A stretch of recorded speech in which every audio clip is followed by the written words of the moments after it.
Bugun 5 ta burgerdan chempionini aniqlaymiz. Birinchi burgerimiz keldi, faqat bitta tishlaysiz. Bittadan ham. Ha. Hop, burgerimiz turkaniki ekan. Burger mazasi yaxshi, lekin bundan ham yaxshi burger borligiga ishonaman. Men buni 3-o'ringa qo'yaman. Okaman buni sizga. Bu MBC'ning firmenniy burgeri. O, ko'rinishi turibdi.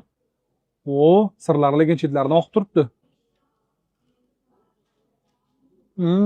Mazasi zo'r, sir mazasi va shu noodatiy bo'lib ketdi. Men buni 2-o'ringa qo'yaman. Okey, mana bu O'zbekistonning burgeri. Wow, O'zbekiston burgeri ham va shu adaptatsiya bo'lib ketdi-yu. Bismillah.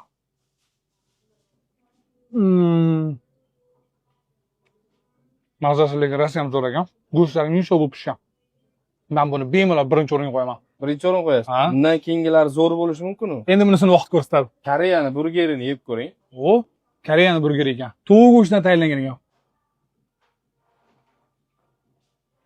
Buni men 5-o'ringa qo'yaman. Mana aka keyingisini bering. Afrikani burgeridan yeb ko'ring. Wow. Yani ne bu qora o'xshatganmisizlar? Ichida kotlet, pomidor, sir, piyozi bo'lar ekan. Keyin boshqacha sous ma'nosi. Boygilar oqidi.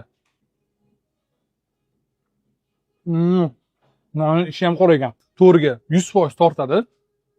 Shunda chempion O'zbekiston burgeri dey. Chempion O'zbekiston burger